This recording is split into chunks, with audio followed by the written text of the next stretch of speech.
Welcome to another episode of Simon Says, where facts come first. I'm your host, Jenny Simon, and I want to welcome you back after the Christmas holidays, the season. I hope you had a good season. Share with friends and family, and so it may not have been the best, but we make do with what we have, and we that type of people, Canadians, we are resilient and we just go with the flow. And I am happy to be back. I am happy to be back. It was a good 2 weeks, 2 episodes rest, but I am really happy to be back. First, I want to thank God Almighty for his mercies and his blessings, which are tremendous. I thank him for good health and strength, for knowledge, wisdom, and understanding to bring to you a fearless and balanced podcast. Thank you, God, for family and friends, for fans, for my team. Guide and protect us all throughout 2025 and beyond. In Jesus' name, amen. So grab your popcorn and your drink and your pills. Don't forget if you need them. And we'll come right back to you. Thank you for tuning in to Simon Says. To ensure that you never miss an episode, click subscribe and make sure to turn on the notifications by clicking on the notification bell icon. See you at the next episode. Welcome back. Welcome back. We're going to start off with Tufton Hall. I'm pleased to announce the completion of the sale of the Tufton Hall plantation, which includes 34 acres, 2 roads, 22 poles, with uninterrupted panoramic views over the verdant and striking scenery of the Caribbean Sea. Mr. Orlando Romain, our special envoy, ambassador and advisor to the government on the creatives and ICT, now fully owns Tufton Hall Plantation in St. Mark. Mr. Romain, is it true you paid down a deposit of $100,000 cash on that Tufton Hall Plantation property? And is it true you were offering cash as well for the entire payment of $1.25 million? However, according to my source, you went through the NIS. Prime Minister Deacon Mitchell, I did say I didn't plan on waiting long for your answer to the missing monies from the $22.5 million allocated to the National Organizing Committee for the Golden Jubilee celebrations. Now, who stole the money, the cookies, rather, from the cookie jar? Simon Says is calling on Orlando Romain to come forward and refute the allegations that you are responsible for the missing $500,000 missing from the $22.5 million allocated for the Golden Jubilee celebrations.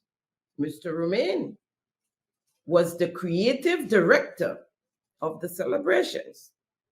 Mr. Romain, as I have you here, what was the cost of the drone show that lit up the skies on the 7th of February, 2024? And while I'm here on the Golden Jubilee celebrations, when is the nation going to get answers on the money spent on the celebrations?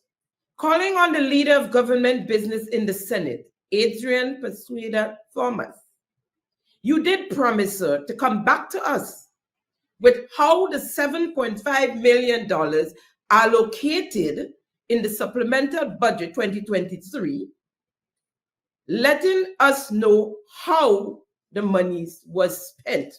You did promise to come back to us, sir. Here you are.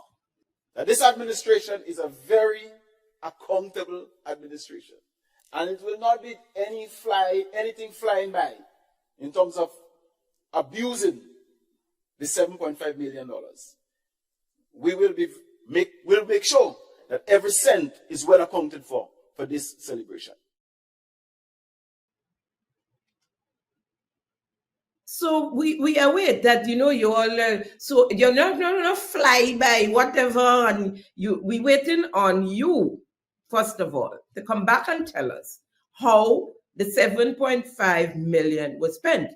Because remember, that was from October to December 2023. Before the whole thing started, you all needed some money, right? Tell us what that 7.5 was spent on. I'm betting any money that when you all finish do all your counting and adding, all the bright boys, that more than $500,000 is missing from that 22.5 million. But we gonna find out. We gonna find out. No, I guess we will not find out. You all don't tell us, right? You all don't tell us anything. To the Minister of Finance, the nation awaits the accountability of the 22.5 million, or if you want to give us a 15. If we get the 7.5 from Persuader, then we're going to only need 15 million from you. Tell us how that 15 million was spent.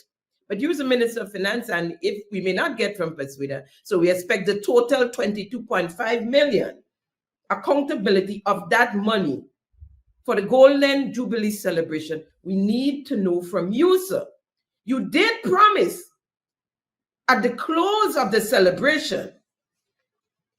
The celebration ended on October, at the end of October 2024. You did promise to publish an economic impact assessment at the end of it all. At the end of the celebrations, we'll undertake an economic impact assessment and publish the results. Okay, so that was for end of October. The celebration ended at the end of October. So we await that impact assessment, economic impact assessment. However, the leader of the opposition did ask a number of questions in the House. And I would read to you, I have them here. Let me get my glasses. Right? And I would read to you these questions from the leader of government business, of the opposition, His Majesty opposition. What was the budget provided to the NOC, that's the National Organizing Committee, right? And it was 9 questions. That's the first question. The allocation for the independence celebration is stated, as stated last year in the budget speech, was $15 million. The celebration began with the launch on October 31st, 2023, and will continue throughout 2024. The allocation for the independence celebration, as stated last year in the budget speech, was $15 million. The celebration began with the launch on October 31st, 2023, and will continue throughout 2024. The allocation for 2023 was $7.5 million, and the allocation for 2024 is $7.5 million. Now, this is the answer from the Minister of Finance. Listen to that. It's $7.5 million. This allocation is provided to the NOC as the leading entity responsible for the execution of the various components of the celebration. So here, that's where the bubble started.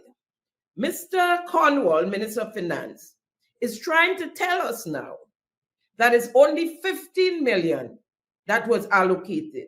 7.5 from the supplemental and 7.5 from the real budget. Hold on, don't you worry about a thing. The second one, question, when were contracts awarded in keeping with the Public Procurement Act? If so, please provide evidence of same. And he says, Mr. Cornwall answers, as the 50th anniversary celebration is a year-long celebration, the award of contracts is an ongoing process. Fair enough. However, please see correspondence for the procurement board. Yeah? Okay. So here we are now. And we have here, they gave us 3, right? Monies they spent, and then they gave us the salaries of the secretariat. So let's deal with the secretariat salaries. And we have a total of 12 persons that they claim they've been paying from the secretariat, and that's a lie. There were more than 12 persons that they gave. I know that for a fact. However, let's take what they give us.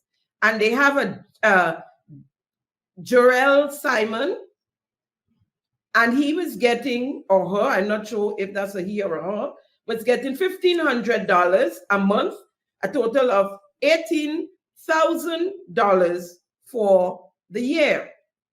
Jonathan Telesford, $1,500, a total of $18,000 for the year. Katie Hood, $2,000, a total of $24,000 for the year. Anya Ferguson, $1,800, $21,600. Abigail Ellis, $3,500, a total of $42,000. How are doing, Mr. Orlando? How are doing? Anderson Antoine, $3,500, a total of $42,000 for the year. Morella Hagley, a retiree, collected $4,000 a month, right? At $48,000 for the year. Tia Cummins, $4,500 a month. That's $54,000 a year for the year. Jackie Alexis, project officer. No, I know her to be the head of the events committee, something. I'm not sure if she's getting paid there, but she was in the secretariat getting $4,500, another $54,000 for the year. Zoe Hagley, marketing and communications coordinator, was not even in Grenada at the time, collecting $45,000 a month, another $54,000 per year. Ricardo Keynes Douglas, creative producer, $9,000 a month. When I spoke to him, remember I did say to you, I spoke to him and he said he only collected pay for 5 months. His bill was $45,000 for the 2 shows he did. He directed or produced, creative producer. And it was $9,000 a month. And he said to me, he was paid for 5 months. So I put next to his $45,000.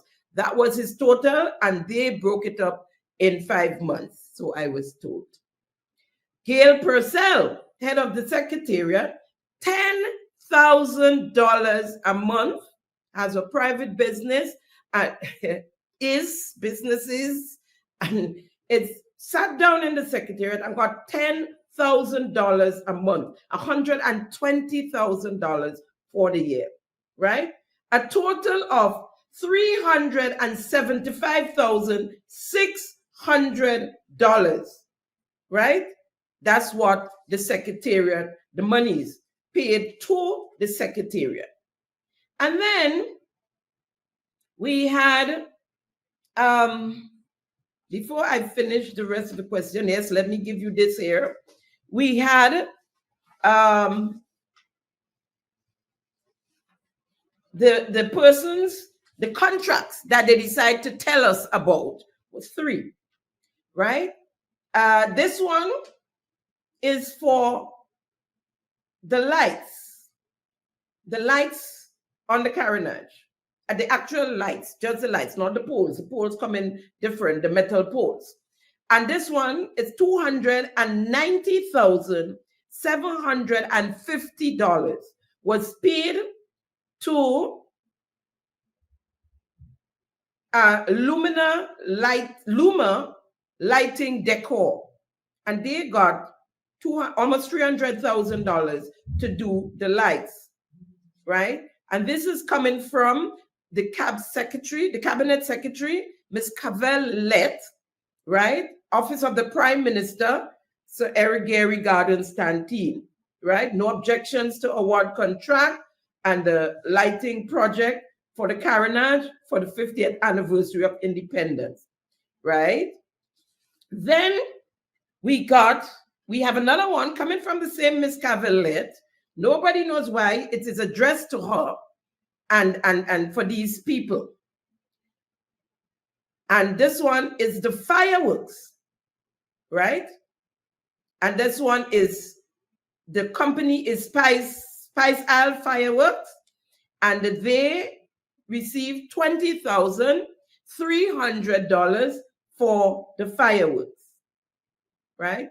But while I'm here on Miss Lett, you know, I want to find out how much monies, Miss Lett, how much monies you got for decorating, because we know you have a decorating company, and we know they used you and they continue to use you when they have government engagements and so we want to know, how come you did not send how much money you got for the decorations throughout the celebrations, right? The Prime Minister said we must have conflict of interest. So don't hide. Come out and tell us, because the place is small and you know, everybody know everybody, so somebody gonna fall in there. So don't hide. Come and tell us how much money you got, Miss Lett, for the decorations, that for the celebrations, right? So $20,300 for the fireworks. Ooh, and here's the big one. Metal Masters. And I have to explain on this one. Bosom buddy of Mr. Orlando Romaine, the big shot, who owned property all over Grenada. And I didn't know, it's in his name. Yeah, Tufton Hall is in his name. He bold and brave. So this gentleman, and according to the information from the registry, seems as though he registered this company just for this job, right? Nice name, Metal Masters. And his payment was $503,075. $503,075 to do the metal works where the lights was resting. That started to rust. Yes, you put it in the salt water. That started to rust on the carronage. That had to be removed. And they used the carnival to remove it because it was awful. It was awful looking. It was eyesore and it was rusting. And to me, it probably was a life hazard there on the carronage, right? So they used the carnival to remove it, saying the trailer truck had to come down the carronage, knowing fully well the trailer trucks wasn't going around the carronage. Because when they go around the carronage and they go up Scott Street, there was no H.A. Blaze Street to come down. Remember, we have Miss Moodoo or Voodoo Corner. That there's no way. So I think it's Moodoo. I said it's Moodoo. I know Miss Moodoo well. Well, this is Miss Moodoo. Yeah. So they use that The Prime Minister came out and said that when they move it, they might put it back or they might find somewhere else to put it. We await where else. This $503,000, or we would like to know where this $503,075, where it's sitting. Where is this money sitting right now? We would like to know. Okay, so the total for the metalworks and the lights is $793,825, including the fireworks is $814,125. Added to the $375,600 from the Secretariat, we have a total of $1,216,725 EC dollars, right? Out of the $22.5 million, this is what they brought forward, right? So there were other questions, and I could read through them quickly. Who designed the Grenada Tons 50 logo and how much was paid to the service provider? The logo was designed via a competition which ran in the first half of 2023, where many Grenadians or creatives competed. And they said Mr. Ordell Diriggs won the prize for $5,000, and each semifinalist was paid $500. Who owns the copyright for the official theme song of the 50th Independence Celebration? The song is not copyright. Mr. John James of Carriacou is the producer. How much funds was raised from the sale of the independence paraphernalia to the state of Grenada? Which revenue header in the budget will be the funds? Would the funds be categorized? And it says, as the 50th anniversary celebration is a year-long celebration, the sale of independence paraphernalia is not yet finalized. Then we have, did the government of Grenada, through the NOC, pay or sponsor flights and accommodation for persons in the diaspora to come home for the independence celebration? If so, please provide a list of the names, destinations, and cost associated with that accommodation and travel for each individual. And the answer is not in keeping with the current administrative practices. Whatever that means. What are the costs paid for marketing and or sponsorship for the celebrations?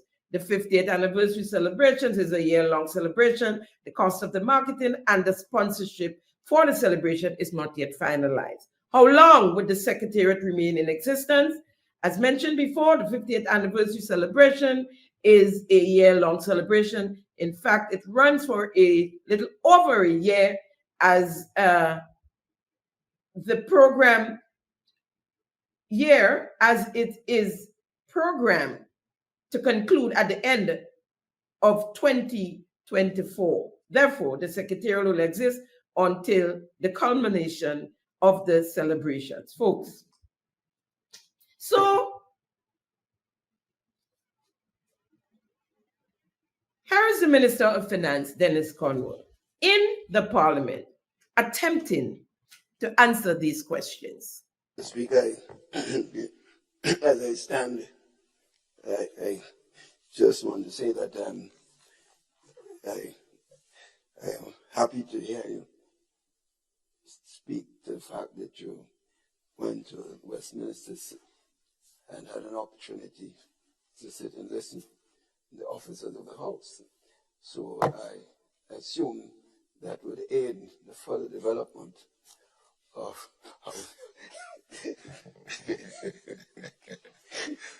what we see here at this House, Mr. Speaker, and wishing you the best, in fact. So I wanted to make that point. Mr. Speaker, therefore, I I stand to ask, but before I say this, really it was one question I asked. It was just several parts. As you can see, they're all correlated. So really, I just stand to ask the one question standing in my name. It's just several parts. It should have been A, B, C, D, E, F, and so on. To the Honorable Minister of Finance, I just note that two parts were not allowed, but Mr. Speaker and I would speak about this accordingly.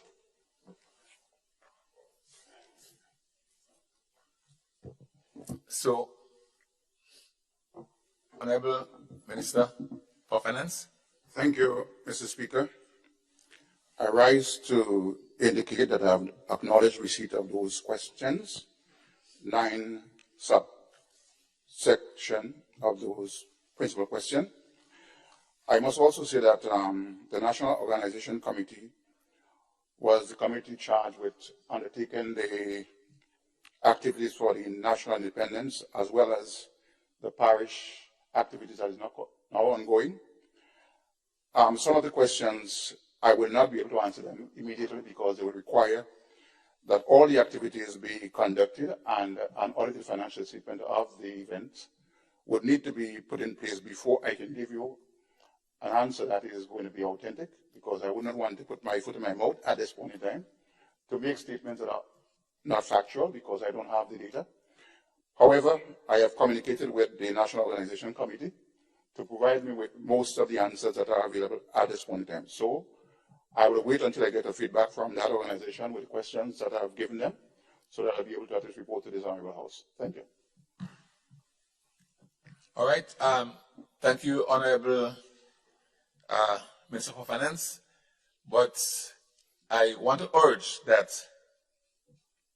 the answers to the question be provided by the committee to the Honorable Leader of His Majesty Opposition before the next sitting of this Parliament. Honorable Leader of the Opposition. Yes, Mr. Speaker, with due respect to the Honorable Member, I understand the point that's been made, but if the member looks carefully, the first question said what was the actual budget provided to the National Organization Committee. It didn't talk about that portion didn't talk about what is spent and what is accounted for. It asked for what is the budget that was provided, and the government and the ministry ought to have that number. I mean, people can't get money without the initiative of the resources available to it. So, Mr. Speaker, just to make a point on this one, there are other parts that could, of course, be answered too, but I just make a general point. I appreciate if the minister did not have the information, all the information, then it will see it provided at a later date. And that's okay with me because it's happened before in this house. But that question does not call for any auditing of reports.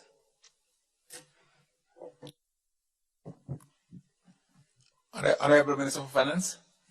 Mr. Speaker, with reference to the subsection, the question was asked about the budget that has been provided for the independence.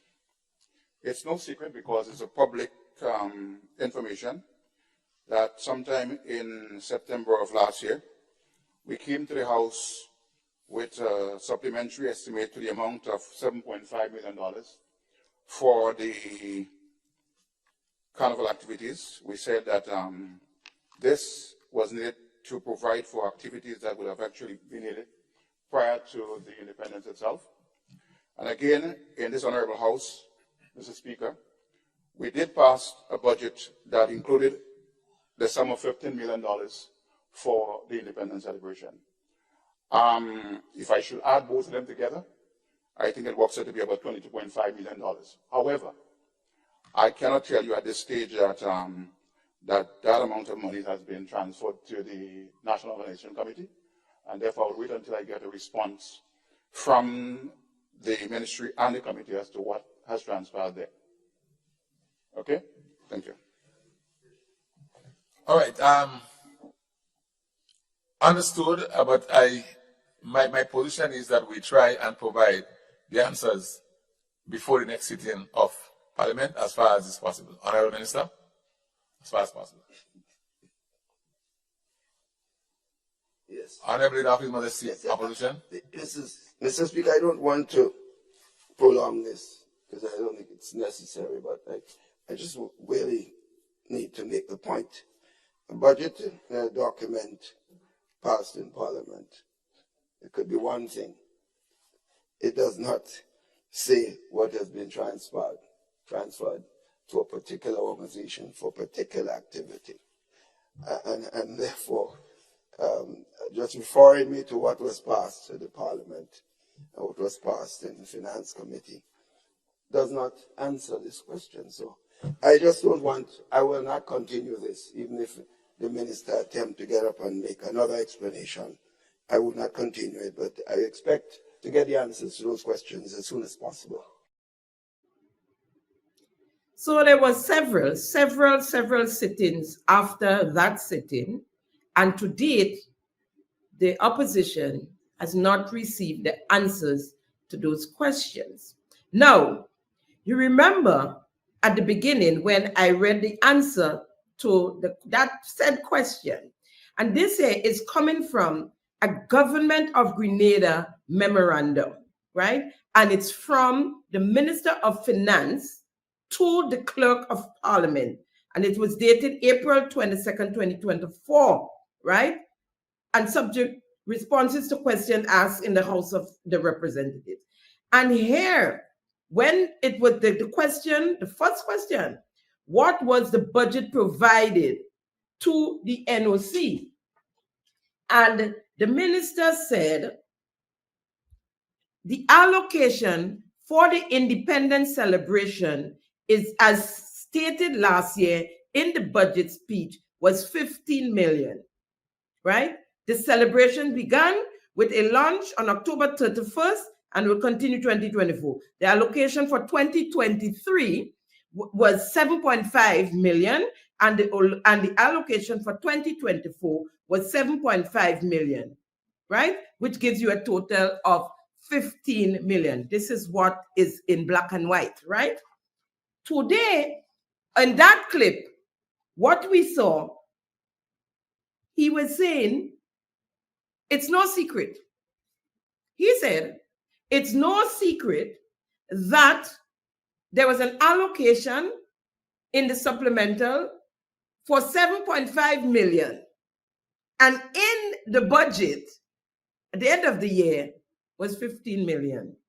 And he added, he added up and tell us. He said, if you add it together, you would get 22.5 million. The same individual who this memorandum came from, saying it's only 15 million, drop off a 7.5 million somewhere along the line, right? We await the answers to the rest of the questions, and y'all know I don't drop things. I would ask for it until thy kingdom come, like I do ask for the other answers. So hurry up. So we wait on the answers to the rest of the question, Minister of Finance, Dennis Cornwall. In other news, our government has made another boo-boo in a release at the beginning of the year.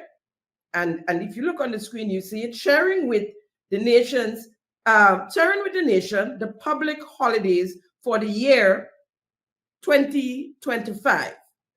It was announced that what we called Emancipation Weekend, right, or Emancipation Day, which was the first Monday in August, and will be no more, and that the holiday would be recognized on the 1st of August every year, whichever day it falls, because the 1st of August is really Emancipation Day. All right, no problem there. I have no issues with that. However, what happens to Rainbow City celebrations and the Carriacou Regatta. I mean, there are some other private celebrations. There's something on the beach, on Grand Beach at Beach Fest.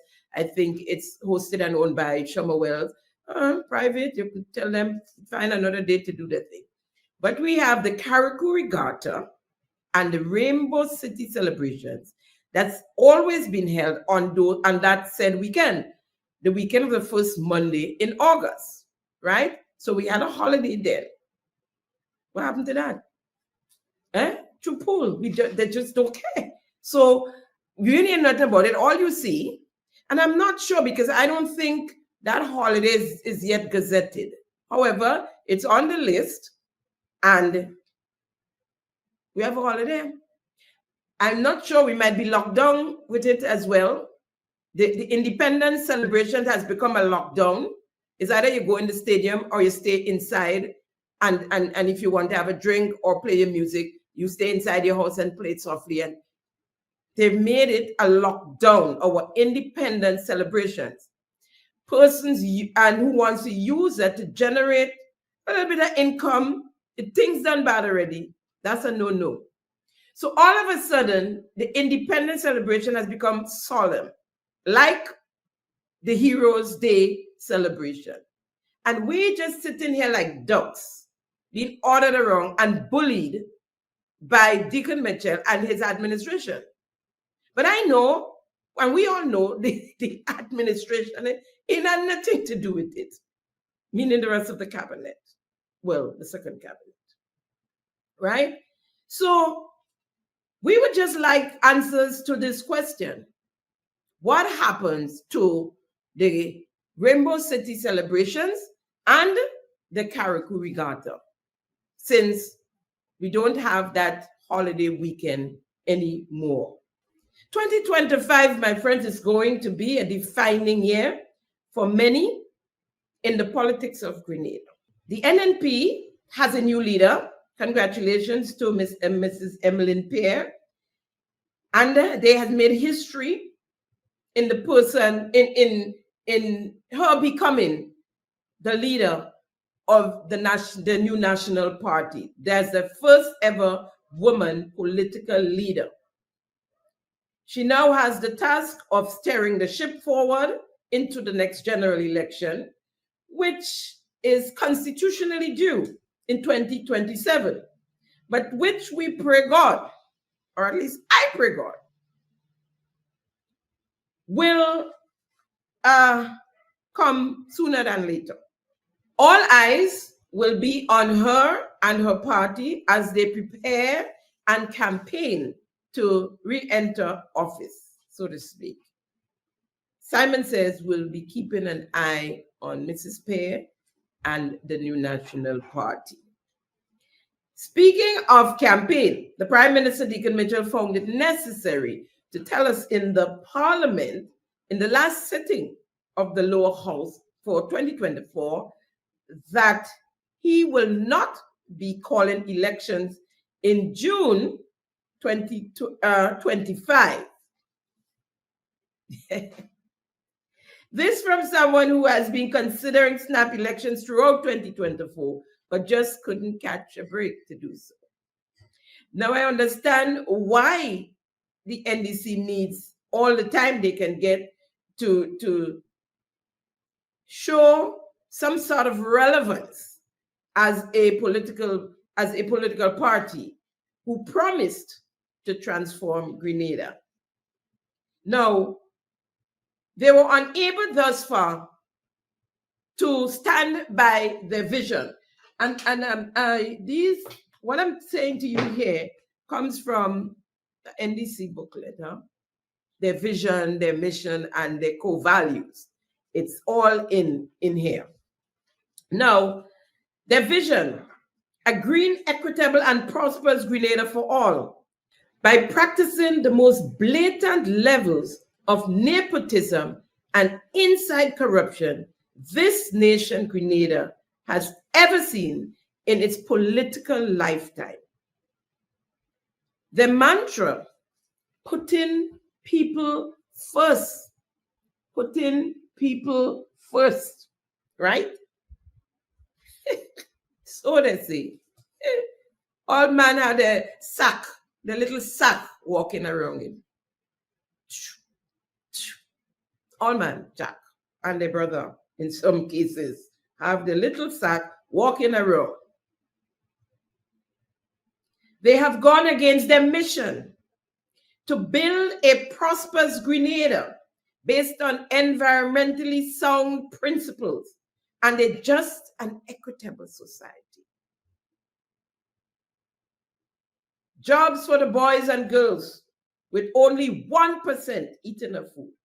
A prosperous Grenada, they say. Grenadians are crying out in the wilderness. What we've experienced over the past 2.5 years is pure doom and gloom. Our core values are being rotten to the core. Pun intended, rotten to the core. The core values. Their core values are in honesty. Listen well, the NDC, their core values.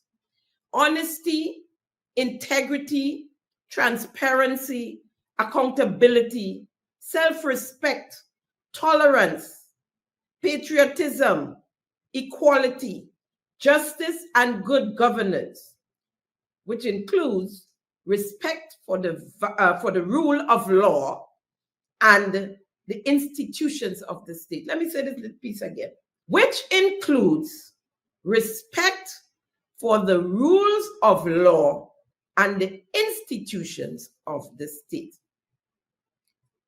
Words, respect for the rule of law and the institution of the state, NDC, Deacon Mitchell and his NDC, everyone, all of our institutions are in shambles.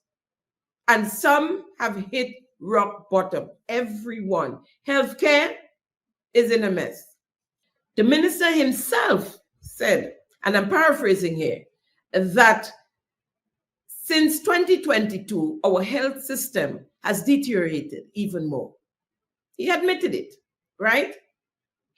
I can't play it on the program for all y'all. The guy gonna make them take down my clip, my whole program. But it was over there. He said that. We know that's where they go to belch, right? So he admitted. Now, almost every household in Grenada, I am almost certain that almost every household in Grenada has experienced poor healthcare conditions somewhere, some family, some friend, since 2022 to now. Now, just an example, right? Since sometime in 2023, the General Hospital has been experiencing difficulties in keeping scheduled appointments for surgery, all to do with the most important person really in when you're going to get a surgery done, the anesthesiologist. We have one, and of course, sometimes none.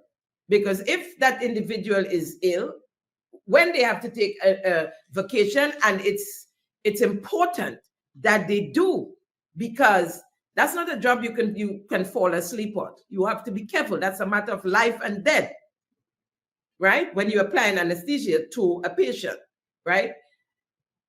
We have one, and for sometimes months we have none, right? And it's happening as we speak. Now, this lady was scheduled for an operation in May of 2024. She did all her prepping, whatever they asked her to do, ultrasound, take all the tests, whatever, right? Poor lady, not no rich person, working hard to make ends meet, to send her child to school and to put food on the table and shelter over the house and clothes on the back, right? When the date came, they told her surgery is closed and gave her and rescheduled her for August. Of course, she had to redo the ultrasounds and so, because anything could happen from May to August. It could get worse. So she had to redo all of those tests. Yeah, and pay for it. in the private facility, right? Because they don't do some of them up there at all, or machine breakdown. Long story. We all know the stories, right? So when August came, the date in August, she got the same story. That surgery is closed. This lady has a collapsed bladder. She's in discomfort. It is painful at times. She feels like she's in labor sometimes. She can't go to the bathroom, the toilet, as all of us do, and just go and sit down, and sometimes you might need to make a little force to get it out. She can't do that. She has to be wearing pull-ups so that she can have to wait until it comes down on her own. And she is still, from August to now, she is still awaiting a date for her surgery, right? Just one example.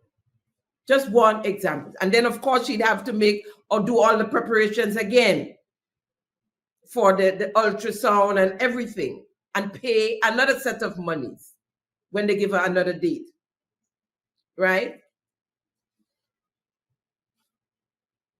Then we have our education system in another mess. And we all know the stories. The school feeding program, the free school feeding program that's not functioning. We have universal education that's not functioning. They yet to put technical and vocational wings in any of the schools that didn't have. And so the kids are going up, up, up and out because you carry them over. And if they're not academically inclined, they'll still get left by the wayside. And you say no child must be left behind with universal education. We know all the issues in the Ministry of Education, right? And so the rest, like the statutory bodies and institutions, the Grenada Development Bank, the Lottery Authority, Gravel and Concrete, Airport Authority, Port Authority, Government Information Service, GIS, the Public Service Commission and the Public Service, the Royal Grenada Police Force, the Housing Authority and the Ministry of Agriculture and Fisheries, you name it, without fail. Poor governance, plenty incompetence, arrogance and ignorance. And when I say ignorance, the true meaning, not, I say, girl, you ignorant when somebody get vexed and they from up and they say, no, ignorance, when you don't have the knowledge, you don't know, you don't have the understanding or the information on a particular subject or fact. Then there is the Peter David faction. As to how big a faction it is, we have no clue, because it's the same handful of support we see or hear from all the time, give or take a few, right? But they say he's popular. Not popular enough to wrestle the NDC away from Tillman Thomas. Not popular enough to challenge Mrs. Emmeline Pear at the December 15, 2024 NNP convention. Though according to his manager / PRO, because he gave himself both titles at different times, Kennedy Bulldall, and I'm just repeating here his portfolio according to him. A few days before the convention, in this clip. What Kate already says, she not taking part. She don't handpicking nobody. Yolan says she don't handpicking nobody. St. David said they don't handpicking nobody. Karen don't handpicking nobody. Chong don't handpicking nobody. And what make it bad? Gabriel say he don't handpicking nobody. Well, you have the numbers you need then. You understand? In areas where they don't handpicking nobody, we could get over 60-70%. Where they do handpicking. But in areas where they handpicking, like St. Patrick's East and West, Miss Waljan constituency, Emlyn Pierre constituency, like 4. Michelle constituency, like 5. Bowen. And Clarice Moran constituency, like 6. What about Bowen St. George South? This lady handpicking. But here what happened? We have 6, there is 6 constituency with the handpicking. And there is 6 constituency with handpicking. That is 12. Yeah. The 3 uncertain constituency is Bowen, the South, and the North. The leadership in those constituency is favoring Kit, Bowen, the South. But the intelligence coming out there,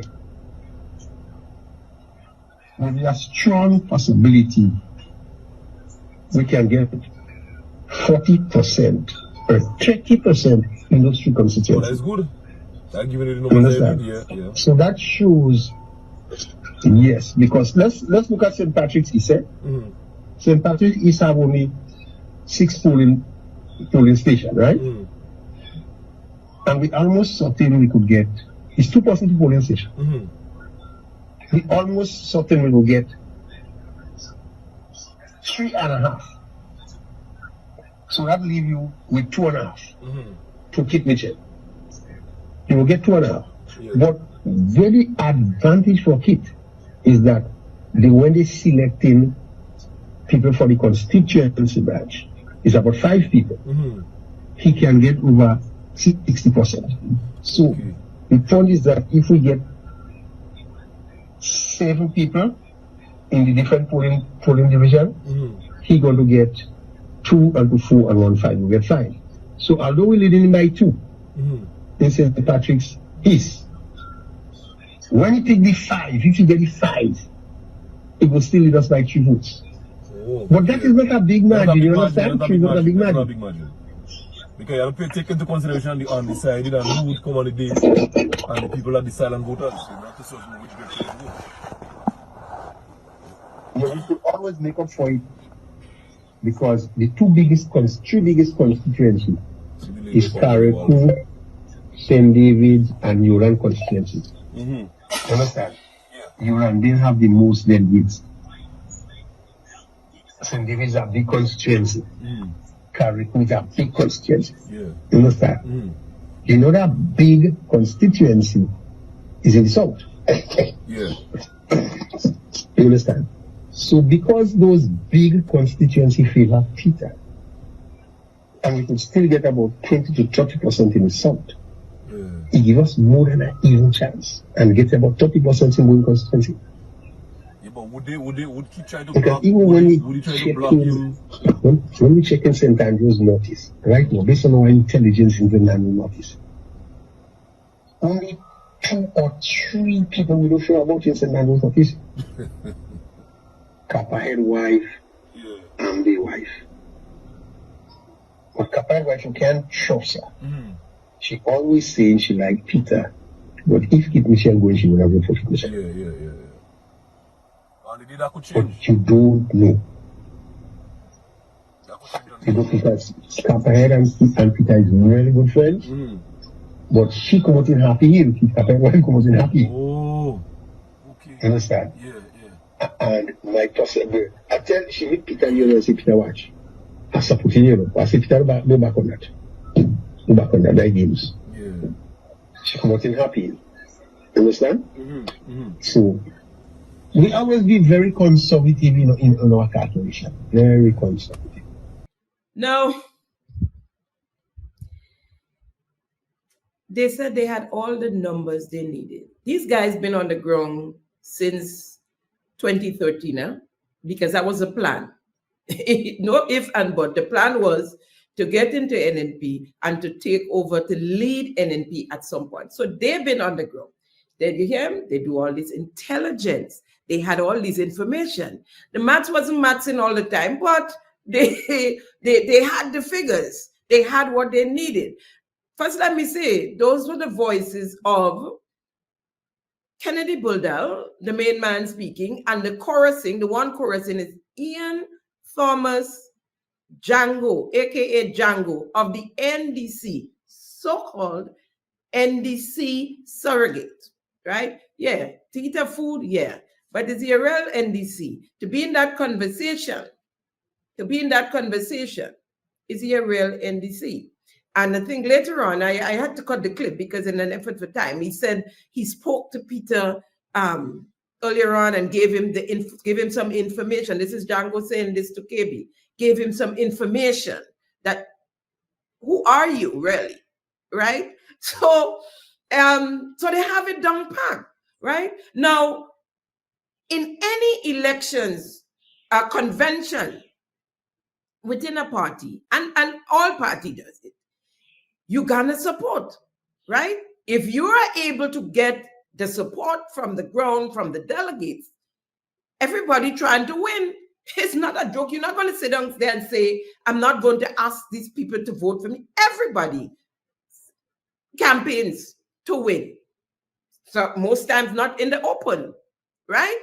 Now, you're doing your campaigning, and you see the problem was, you see he was talking about what Dr. Mitchell, they're so stuck on Dr. Mitchell that while they're concentrating on what Dr. Mitchell, how much people Dr. Mitchell gonna get where, and who going to vote for Dr. Mitchell instead of Peter, and Mrs. Spear doing her work as well, because they're not taking her on, because remember, she was a front.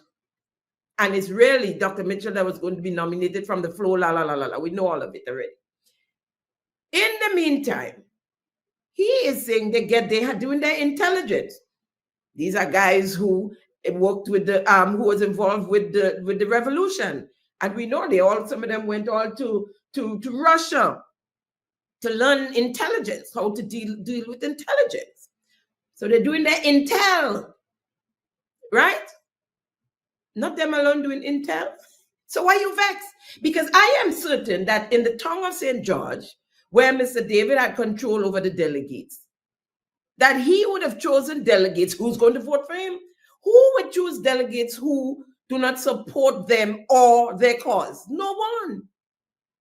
But the fact is that Mr. David was not as popular in NNP as he thought he was, or they pretended to be.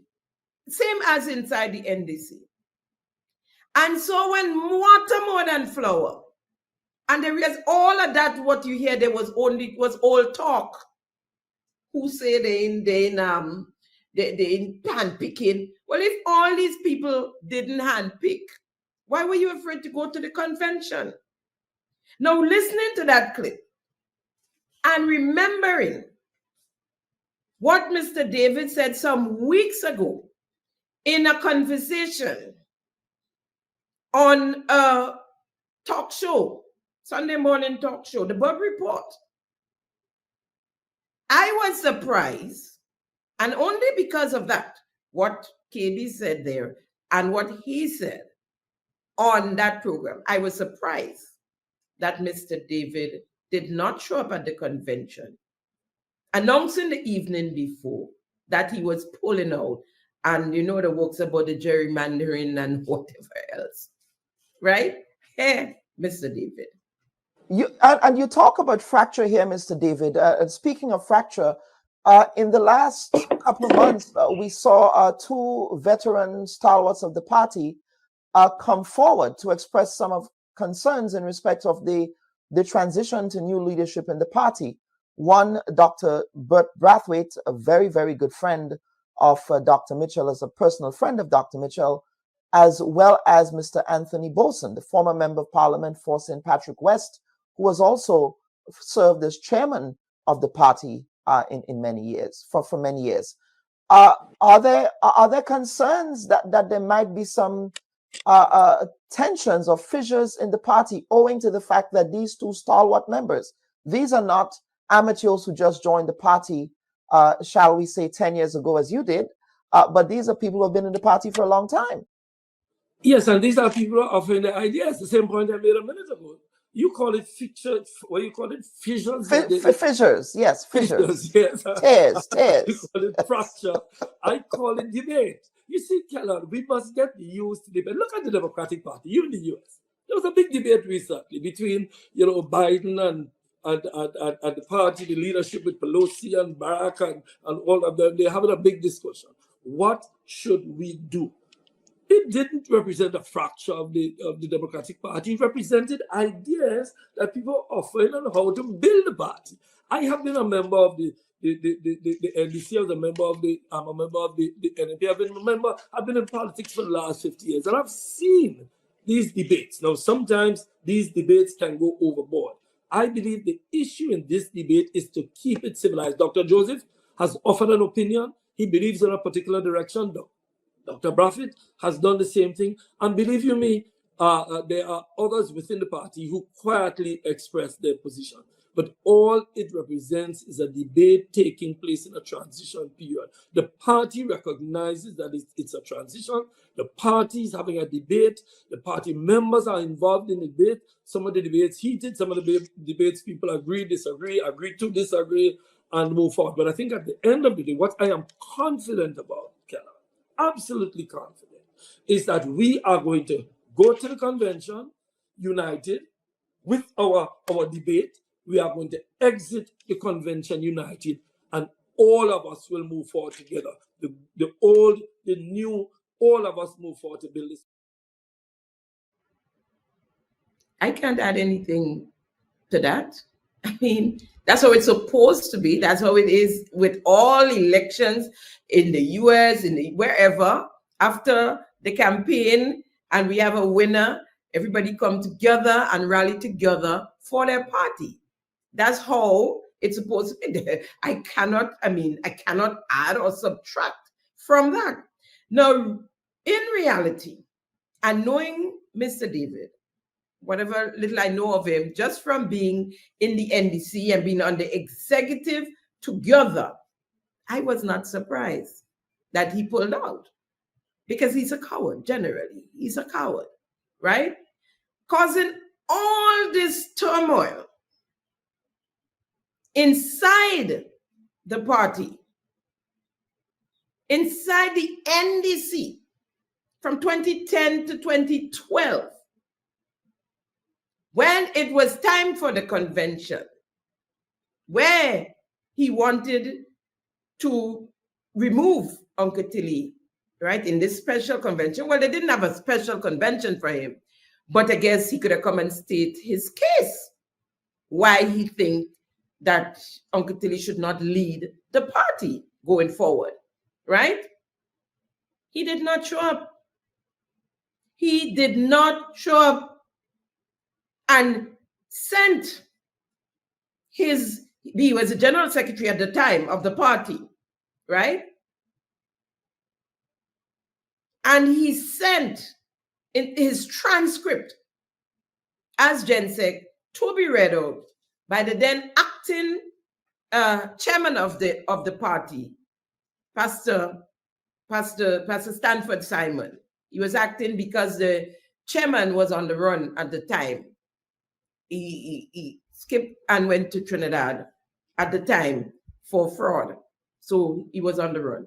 And so Simon, being the deputy chairman, was acting at the time, right? They all was expelled on that day, Simon and the rest, and Peter and the rest of it. Well, Peter David has not been heard of officially since the evening of December the 14th, 2024, except through his surrogates with their long letters and information that nobody's reading. Heard he took a trip to Venezuela to have talks with one of his mentor, Maduro, and that he is or will be heading a new party, a new political party. Hope it's not the same way that he did enough 13 years later, 13 years too late, in my opinion. We await the birth of the People's Progressive Party indeed a defining year ahead. Before I get to the meat of the matter of today's episode, few housekeeping matters. Prime Minister Deacon Mitchell's Christmas greeting came in the form of an interview where he interviewed himself. That's the only explanation I can give. I saw no one, I heard no one, but he was answering a load of questions. I could only say he was interviewing himself, or there was a ghost media person there. I don't know. You guys try and figure it out. I am done trying to figure out Deacon Mitchell. It's just where I'm at right now in 2025, you know? So for those of you who do not have access to that medium, I would share with you what well, it wasn't much more. I didn't think I left out anything big, really. What he shared in that interview with us here on island. He left Grenada on the 27th of December to bring in the new year with his friends in the Middle East. Not a word from no one associated, not a word from the surrogates, right? In a letter posted by the GIS, it stated that the Prime Minister went on personal business and that it was going to be from the 27th of December, that's Friday the 27th, to Monday the 4th, I believe. He came back on the 5th, as far as I understand it. Now, in an interest of time, I would not read the release. We put it up on the screen. And of course, Minister Andy Williams was the acting Prime Minister, brought in the new year with us. In the Government Gazette dated the 3rd of January 2025, it stated that the Prime Minister left Grenada on official business. Now, in the release coming from the Prime Minister's office on GIS, it said personal business. It was gazetted as official business. Now, even that they can't get straight. But you see, when you're lying, you don't remember. So they must forget they told us it was personal business. But by the time it was gazetted, it reached official business, right? They can't even get their own stories straight, right? I believe, though, that a lot of people frustrated and tired with him now and all this travel. The Governor General must not have signed so many of those things, those thingies, to say who leaving, when they're leaving, who is acting, who not acting, who in this position. Because mind you, Andy Williams was not just acting Prime Minister with the Prime Minister's 8 or 9 ministries. The Minister of Health traveled as well. I think he actually traveled from, the 17th of December on personal business as well. And around that same time, as he was acting Prime Minister, he was acting Minister of Health. And what is, he also was Minister of Carriacou and Petite Martinique Affairs, because the Minister for Carriacou and Petite Martinique Affairs had also traveled, or I don't know where he went, but yeah. So Andy Williams and all them. Like, what happened to the rest of the cabinet, really? Those guys are toothless. Not only toothless, spineless. I mean, where are they? You know? So we don't know which it is, or which it was, rather, right? Since he was supposed to return to the state on the 4th of January, but I think, from what I understand, he came back on the 5th. But he had a little delay somewhere. Prime Minister, did the business change from personal to official? because the people of Grenada paid for your personal trip to the Middle East. Asking on behalf of the people. Who, me? Not me. Then who? The Prime Minister returned on the 5th of January and has left or is leaving sometime today, the 9th of January, for the Republic of China. This one, I'll only hear him for yourself. I just want to announce to the public, since I have the opportunity, that myself and the Foreign Minister and the Minister for Economic Development, that's Minister Lennox Andrews and Minister Joseph Andel, together with a delegation, will be traveling to the People's Republic of China on the 9th of January to mark the 20th anniversary of the resumption of diplomatic relations between Grenada and China. During that time, Minister Williams will act as Prime Minister. I will be the first head of state to be visiting China for 2025. And I will be having an audience with President Xi Jinping himself. So we look forward, obviously, to marking what is a significant occasion in Grenada's diplomatic relations with China. And China has been a steadfast partner to Grenada and the developing world. Of course, you're the first. Which other Prime Minister travels like you? You must be the first to go to China, and you're proud. You're the first. That's something to brag about, really. You're the first Prime Minister to visit China in the new year. We know that. You didn't have to tell us that. You spent 3 days on the island so far for the new year. 3. And you're gone again. And you're gone again. Yeah, so he called out him and 2 ministers, Minister Lennox Andrew and Minister Joseph Andel. Happy that you're back and traveling, Mr. Andel. You must be doing much better health-wise.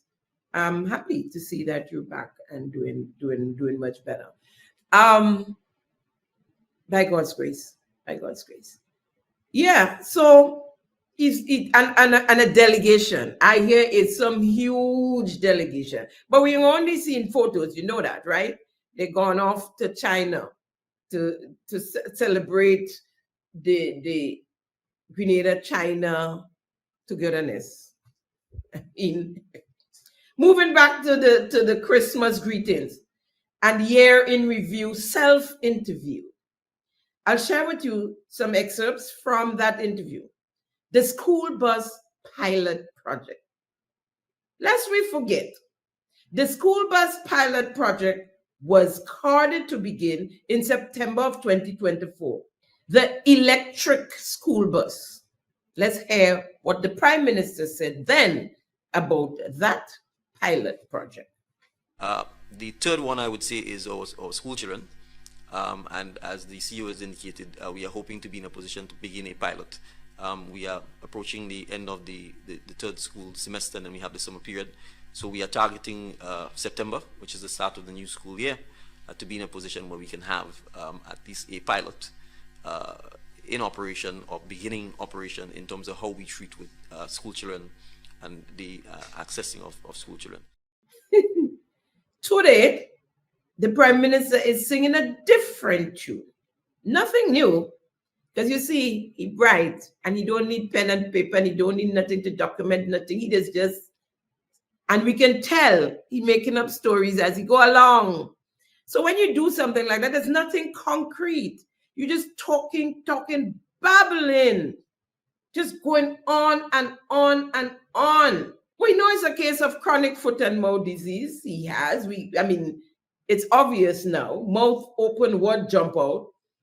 Electric school bus was sounding good at the time, right?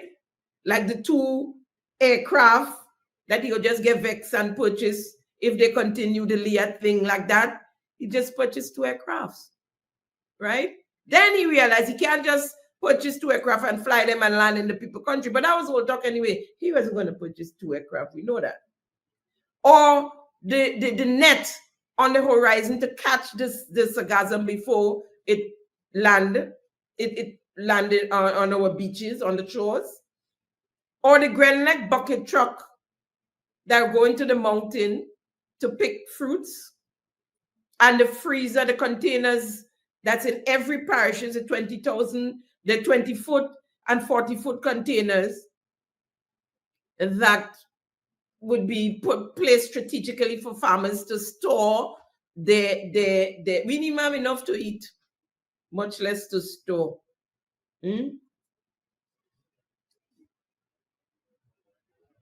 Or the regularization of the public workers by a stroke of a pen.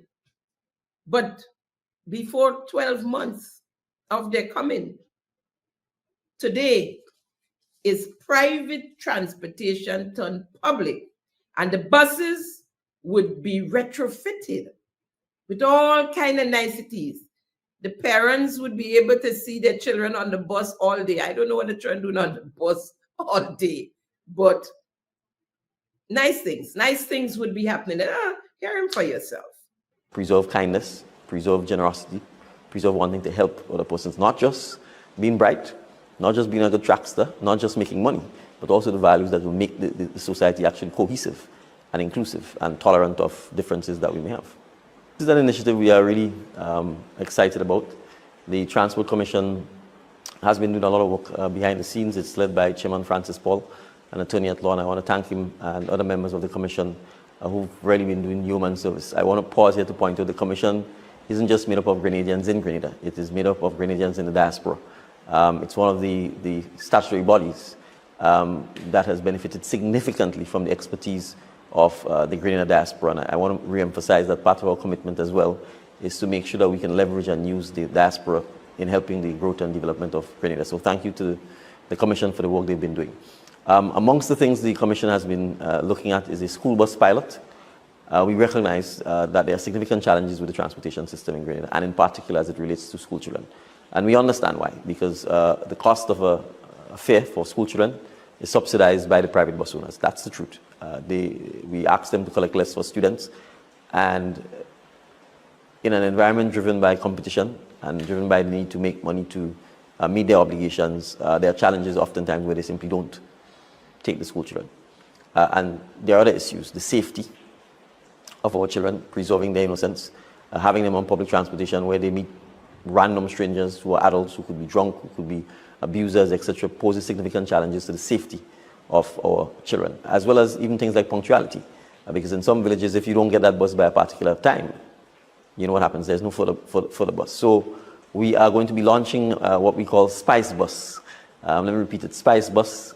It is a pilot that will seek to partner with existing bus owners and operators, where we have a dedicated school bus system for our school children. Now we're going to be running the pilot in St. George's and St. David initially. We are hoping to start the pilot in January of 2025, run it for a couple of months, and then having learned the lessons, we are hoping that it gives us time to then branch and move from a pilot to an actual operating system where Spice Bus is providing school bus services to our school children throughout the length and breadth of Grenada. This is going to involve the significant use of technology. We have contracted with the company that currently helps to manage the bus fleet of St. George's University. So we're actually going with someone who understands Grenada, who's already doing it in Grenada. And I think you already, just from a passing observation, can see the difference between the way in which the St. George's University bus fleet operates and the way our private transportation system operates. So we are going to have GPS tracking on all of the buses. We are going to have cameras in all of the buses. We are going to vet all of the drivers and conductors to make sure that our children are not being put in the hands of persons who they should not be. The parents are going to have an interface on their phones that allows them to see where their child is and the buses at all times. The drivers are going to have an interface. It will also allow us to move to a cashless system. So again, issues of money and anyone seeking to rob the conductor or the bus driver is reduced. And we are relatively confident that this is the beginning of the revolutionizing and the modernizing of our public transportation. What are you hitting? Not a word about the electric school bus. Just gone on with another type of school bus, cameras, GPS, all kind of niceties. On this in this new school bus project. Was it Spice Bus? Pierremonte and new names, and dozens of committees formed since this administration coming up. And all you hear is the new names, you hear about it once. Same prime minister who changed the debushing program to BESS. Anytime he's speaking about the program, he calls it the debushing program. He forget, he call it BESS. They just, dozens of committees was formed. The only time we hear about them is when they were formed. And just people, just names and names and names. So the pilot project, as you've heard, is going to be between St. David and St. George's, or in St. David and St. George's. I don't think it's between, but in St. David and St. George's. Folks, which area is mostly affected by lack of public transportation in Grenada as we speak? The western side, right? No, I mean, no, you don't need a rocket scientist to tell us that, because we hear about and see in the news or see when you pass by the hundreds of persons standing at the terminal in the evening, anywhere from 4 o'clock in the evening to 6, 7, 8, 9, 10 in the night, trying to get transportation from St. George to the western side, all the way up to St. Patrick. Mothers, fathers, brothers, sisters, school children, adults waiting. But the prime minister decided to take another pilot project to his constituency. St. David's and the secondary school one, which is mostly populated with children from St. David's. You might have a few from St. Andrew. St. David, the bus system that runs from St. George's through the eastern side to St. Andrew is not as bad. You don't see people standing on the carronade unless there is some sort of like rain and floods and road blocks and so, till all 6, 7, 8, 9, 10 o'clock in the evening. No. But as we speak, every single day, the people on the western side, but he have to take it, everything, because he have to look good. He have to look good. Hundreds of commuters daily, including school children, stranded.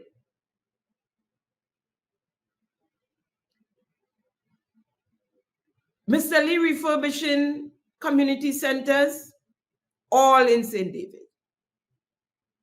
Mr. Lee's project is in St. Patrick. I have to ask, how many community centers were refurbished in St. Patrick? How many? St. Patrick have 2 spineless cabinet members, or toothless. Huh? I mean, it is not funny. What is it? Either they're not in a cabinet. You remember before, when long ago, growing up, the parents had their little cabinets, and they had a little piece down below that they used to have the cherry brandy wine and the pear tracks and the side tracks locked in. And we used to call it the safe. Them in the safe, the rest of them. I don't understand. I can't comprehend how they could sit down there like what we used to say long ago as bebes. I can't believe they're saying, they're speaking out, and they're being ignored like that. I cannot believe that. Dangote give Deacon 1,000. I don't know if we reach it because it was not here. I don't know. 1,000 cricket kits, all for St. David. The Chinese embassy, the ambassador, playgrounds, jungle gyms and stuff. All 5 in St. David's. Eh? And only sit down there, I will be loved Prime Minister. The WASH program, the pilot program was held in St. David when it was shut down on May the 18th, 2024. It was supposed to move on to another constituency. We waiting still. It's real Jim Jones kind of situation that going on here. The emperor in his kingdom sitting down, born naked on his throne, and all the light, the suit he have on. Can't see. Can't see. Infrastructure. Let's hear what he had to say there. Having said that, the ministry, we appointed Mr. Kevin Blash as the Chief Technical Officer last year. He's young, energetic, and he's doing everything that he can to cope with the enormous amount of work that the ministry has to undertake. So we could just start with roads. There's some significant projects that we've started undertaking. We are completing the Molyneux landslip site, which involved the major building of a bridge of the type probably not seen in Grenada in its modern road history. Barring the weather, the final paving of the asphalt, the final surface of the asphalt should be laid in the coming days.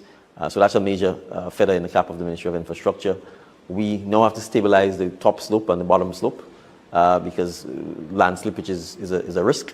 But the bridge was designed in such a way that if you have slippage from the top, it will simply go beneath the bridge and go to the bottom. But we don't want that, so we have to, that's the final piece of it. As you are aware, the True Blue Main Road, a road which has not been repaired in any significant way for all of my life, perhaps since it was built by Uncle Gary. We've undertaken the wholesale repair of the road, not patching.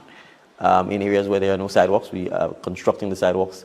And from the True Blue roundabout Morris Bishop intersection, as you are aware, we started paving the road in July of this year. We anticipate, well, there's been a lot of rain, but we do anticipate by early January the road works there will be completed. So the entire True Blue road is being redone. I drove there last night. Significant portions of it have been overlaid, the asphalt, the sidewalks are being done. We have the Cliff to Woburn project. That has not been going at the pace that we wanted to go. The work started in April, and we've had obviously 8 months. The excavation to improve the line of sight has occurred. Some of the culverts, construction work has started on some of this, and some of the retaining walls we expect the work will start. I met with the contractor and the consultant last week. I've indicated to them that we are not happy with the pace of the work and that we expect that this will be ramped up significantly because we intend to hold them accountable. Sidewalks sound good. With big sidewalks so pedestrians could walk. You're trying to bring new sidewalks.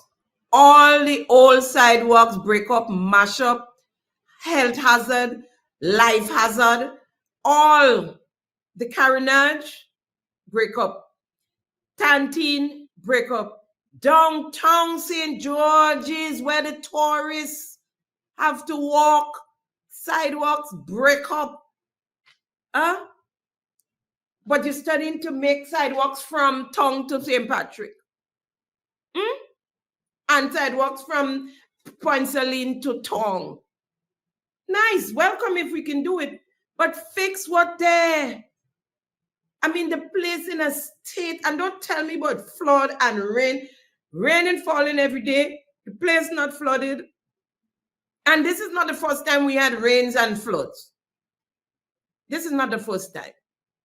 Flood go with people's vehicle in River Road when I was still very kind of young.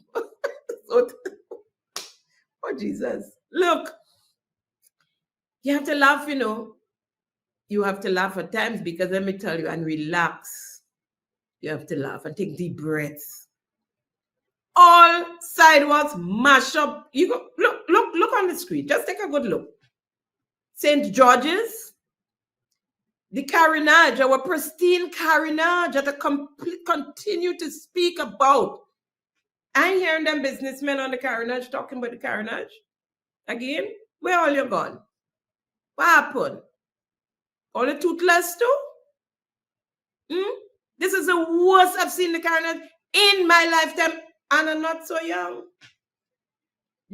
I went to the St. Joseph's Convent, St. George's. So the carnage, I played netball, walked around the carnage, across the carnage. We walked back to go to town to get bus. I walked on the carnage when I first came back to Grenada. My first salon was on the carnage. Yeah. And right now, parallel. I mean, I don't do here anymore, but in that way, but right? Fix them. I mean, I've never seen nothing like that.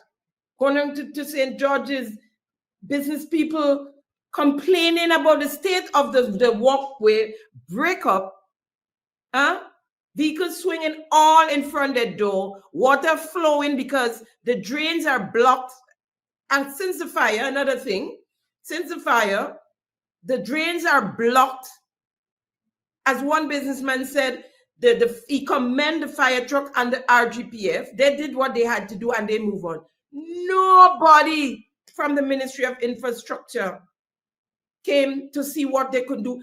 The drain, the gutters blocked.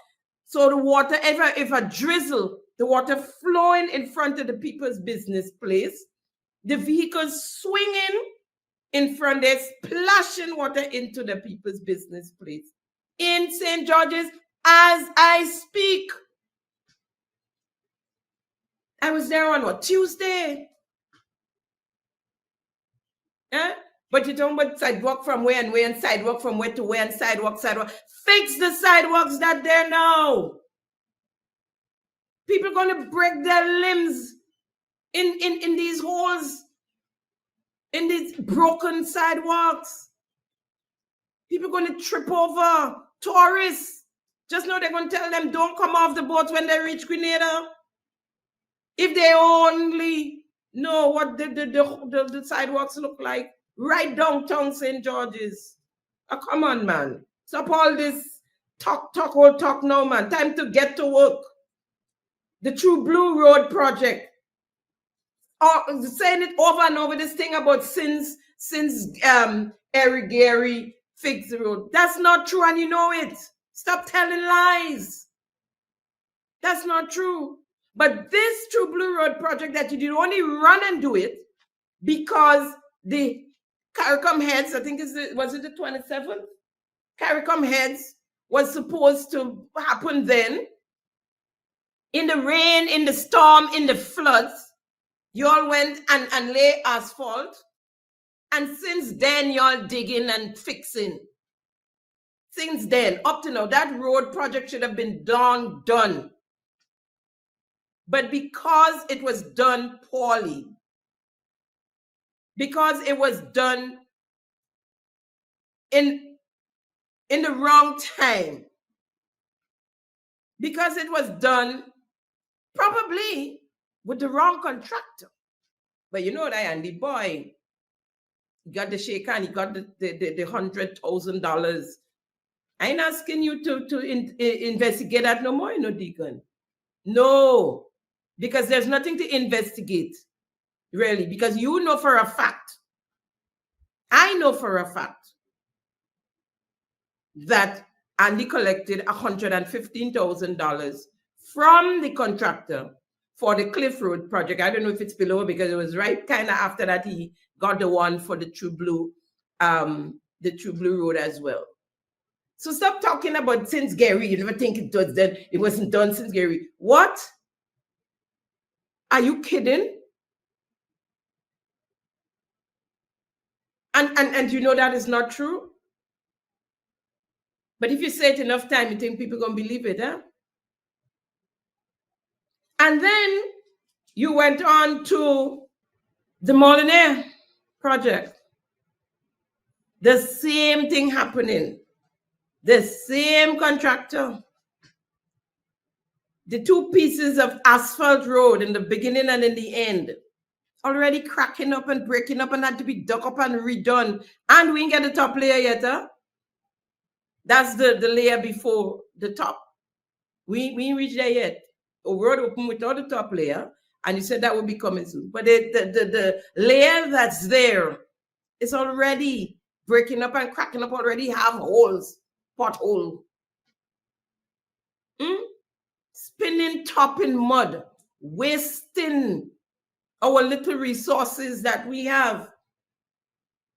And deal with the land slippage. This thing where you say it was designed so the land slippage from the top could slip under. Me and find that song so wholesome. You gonna go there and direct it until it goes so, come so. Because you can see there's land slippage taking place there still. The blind could see that. Deal with it and deal with it quickly. Just stop the talking. And then we come to the infamous Cliff Road project. For months, I've been asking about the Cliff Road project. What is going on? You're passing there. This week it has work. 2 weeks gone, no work.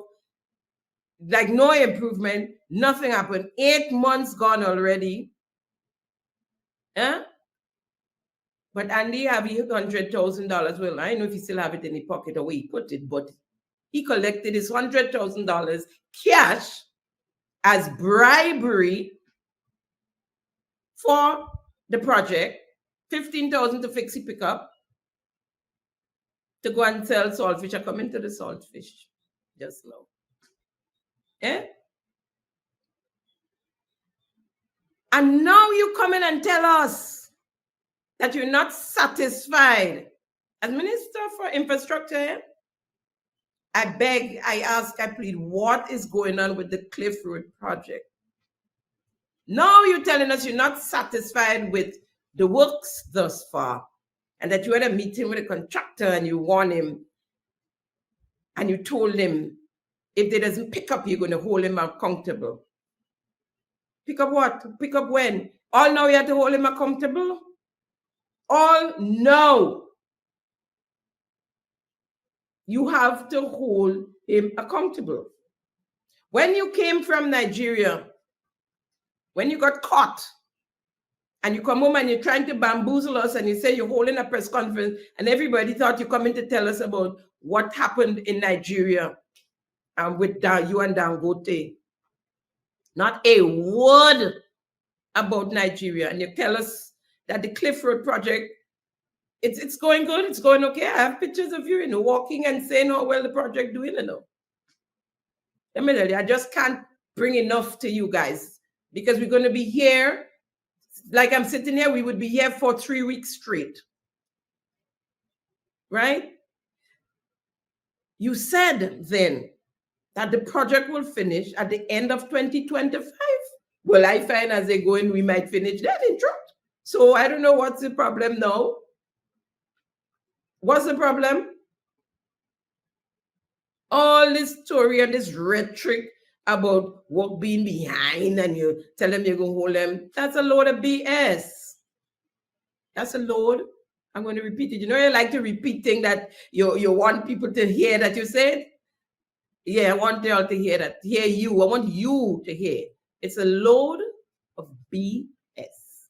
And only because I have a lot of young ones that watch my program, under 10.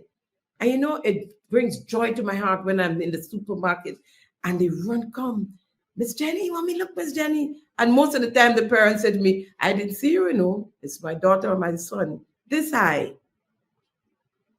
And the teenagers and the young adults that meet me and compliment me and thank me for educating them on what's going on in Grenada. I feel a sense of joy that I'm able to do that. Well, don't talk for the people in the diaspora that I meet when they come home and they're so happy to see me. But they recognize me by my fro, right? And so they come up, it's Jenny, But I'm saying this to say that sometimes I want to say so much on this on the program, but you know, out of respect for my fans and my viewers, I try my best to keep it respectful. The one I really liked in that clip there is the road, the shortening of the road from St. George's to St. Patrick. Winty never to tell a lie when he wanted to build a bridge from St. Patrick to Carriacou. We get in one soon. It had to be a bridge that could take us to shorten that road from St. George's to St. Patrick. Yeah. We believe that by covering the drains, again, you can get significant pedestrian access that could improve and enhance the amenities of that area. But that is still, you know, road work that is what I would call maintenance driven, to just keep us at where we basically need to be. But we have to think about more significant road infrastructure transformation in general. We have to think of how can we shorten the distance between St. Patrick and St. George's. And so we have been exploring the possibility of a ring road through the western part of the island because it has the easiest elevation, to see whether there's a possibility that in the next 3 to 5 years we can construct a major thoroughfare. We are looking at all of the options, whether we go through the west, through the middle of the island, which is the Grand Etang route. You could tell me why we need to shorten the road when there are so much other issues that we need to deal with. Why we need to shorten the road from St. George's to St. Patrick? I don't understand it. Because, I mean, every country have their roads, and if it's going to take you 45 minutes from one place to the next, that's the time. When I was a young girl, a child growing up, and I have a lot of family in St. Andrew, and I had this favorite cousin that lived in Sobeys on Montilly Hill, and we spent a lot of summers there. To me, it used to take the day when we jump on Sweet Roses or one of them buses, the boat buses, the wooden buses, to get from out Mount Parnassus Gap in St. Paul's to Sobeys. Now I'm doing that in 20 minutes or half an hour, depending on traffic, right? Why we need to shorten the roads? Our road network, I mean, that's one of the things a lot of people love about Grenada, and that's why when there's an issue one place, you can detour in about 3 or 4 other roads to get to where you're going, right? I mean, I don't know, maybe something wrong with me, but I don't see the need now to talk about shortening road. People don't have food to eat. People can't afford to buy food to eat. The cost of living is so high. I mean, they have issues on the port. They have issues on the airport. We have issues you wouldn't even try to investigate or remove Mr. Batista and his girlfriend from the Lottery Authority. That's sucking the Lottery Authority dry. That writing checks to themselves. That going to one-day meeting in Paris and spending 2 weeks on the Lotto's expense. These are things you need to look at. Shorten road, my foot. The sidewalk in Tonga, I have to keep talking about it. Break up sidewalk on the Carnet, break up. And you're talking about shortening road because that sound good. That sound nice. Woo. And them surrogates running already, you know. They can't wait for the shortened road. You're going to have a long wait. Long wait for the shortened road. But are you? Who are you talking to? Who asking the question? Who are you talking to? Because he looking and he thinking and he answering the questions. He's starting sometimes. Some of the clips there may not true, but when you listen to the entire thing, he talking, he answering a question. Who are you talking to?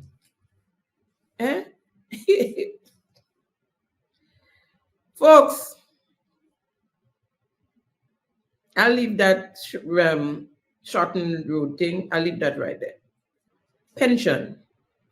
Now, this pension thing is really, really, really bigger than it's looking, although we might know it to be. And it really needs I'm realizing that now, trust me, that it needs its own episode, which I'll probably use it next week to get to the meat of the matter. And that was supposed to be the meat of my matter today. But if you realize, we're almost out of time. But in this Prime Minister's self-interview, he touched on pension. So let's hear him. So I think the starting point is an acknowledgement that there are several thousands of public sector workers who currently have no entitlement to a pension, except if they have been so paying the pension that they may get upon retirement from the National Insurance Scheme. I don't think it's any secret that a National Insurance Scheme pension alone, especially if you are persons who are earning low wages, is going to be sufficient in the future to allow someone who retires to take care of themselves. So for us, the starting point is to ensure that we can beef up a person's ability to actually, after they retire, to have enough money to be able to live in the basic, simplest of form. The second issue is we recognize that because of the structural adjustment program that the former administration had implemented and the deliberate HR policies, including an attrition policy that said for every 10 persons who left, they would only hire 3, that the mode of hiring was going to be 1-year contracts or even shorter term contracts that they would renew if they felt like it. You had a situation where thousands of persons were employed with no job security, with no ability to leverage their job to get any sort of financial resources to improve their lives or improve the lives of their loved ones or get the ability to study, with no pensions. In fact, in many instances, these persons were being hired as contractors or on contracts for service, and they were told they had to pay their own NIS. So in many instances, they were not even paying NIS for a lot of these persons. So what you mean is, in fact, not even under the National Insurance Scheme pension would they be qualifying. And it also meant if you're not paying NIS, you don't have any entitlement to sick leave. You don't have any entitlement to maternity leave. You don't have any entitlement to any compensation that arises from injury on the job. So essentially, they were creating a situation where hundreds and thousands of persons, hundreds or thousands of persons, eventually would find themselves, even now, significantly less well off for doing the same job that an established public servant is doing. Because you can't get a loan. Some of them you're not paying NIS for them, so they can't get any of the benefits from the social security pension service that NIS offers. So what we are doing as part of the regularization process is to make sure that we put in place a pension scheme and a pension fund and a board of trustees and create a pension where these employees contribute, the government contribute, the fund is vested in the employees by year 5, the fund is managed by an investment manager, the fund is overseen by a board of trustees who are responsible to ensure that they look after the best interests of the members. The board of trustees will have government appointed representatives, but it will be an independent body that essentially ultimately will have oversight by Parliament.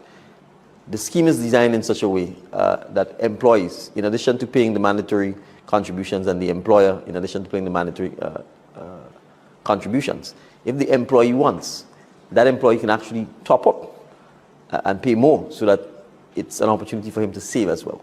The beauty about this plan is that if you work for the government for 5 or 10 years and you want to move on, the funds are vested in you, so you can take it and move to your new employer and continue your pension scheme.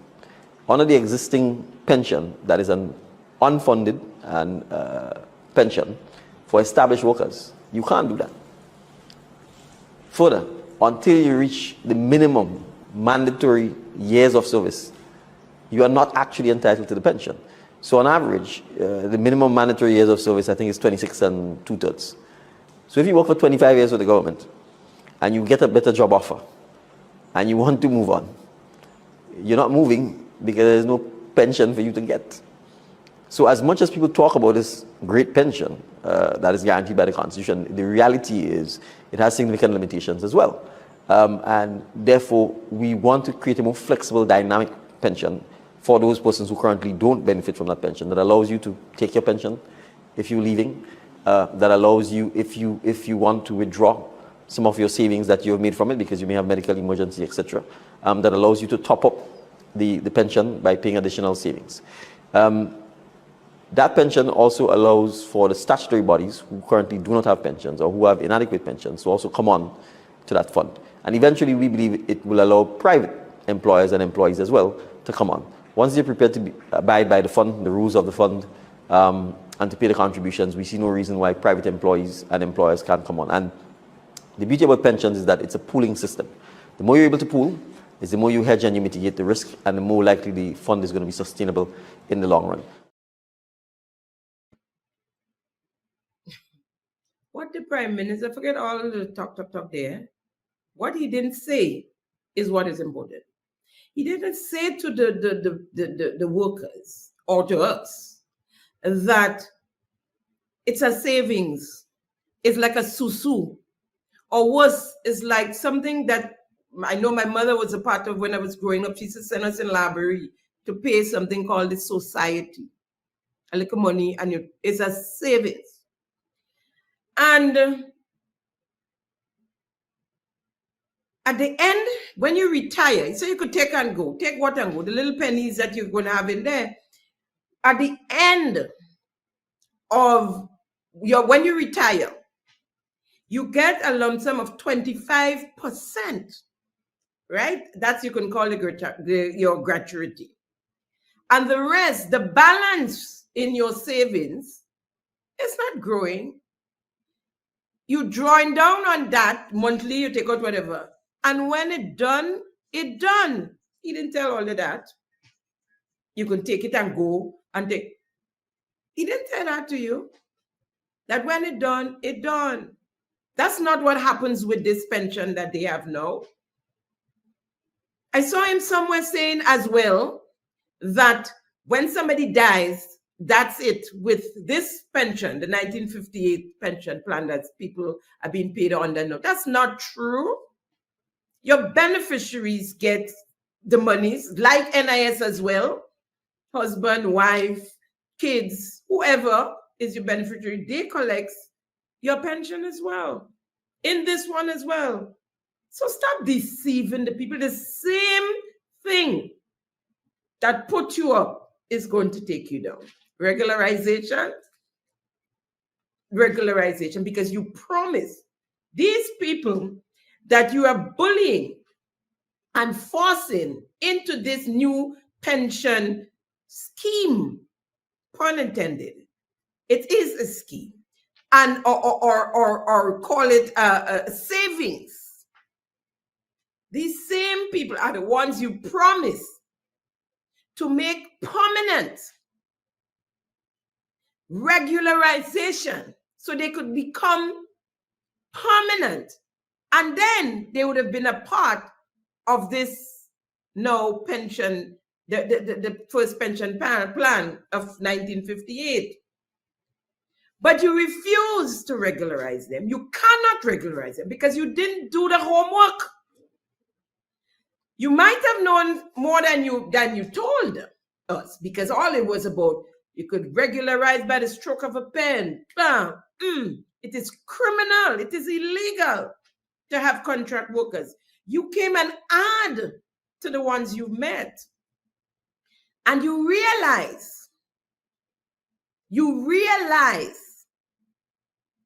that the country cannot afford to sustain what you promised, because it's all talk and you don't do the homework. You don't have time to do the homework. You're not on the ground for long enough to do the homework. I don't even believe you ever read the Constitution, because you saying things that in the Constitution does not, you just saying anything. You all played politics with the governance of this country. It was an election ploy to win votes that have us in this mess now. The promise to regularize all contract workers in 12 months after coming into office. Let's hear you. More so the government than its citizens. I have repeatedly said, if the task you are performing, if the job you are filling is a job that is always required by the entity that you work for, in this case, the government of Grenada, then there should be no issue of you being on a temporary or a fixed-term contract. Your employment should be permanent, your employment should be indefinite, and all of the benefits that comes with that should be attributed to your employment.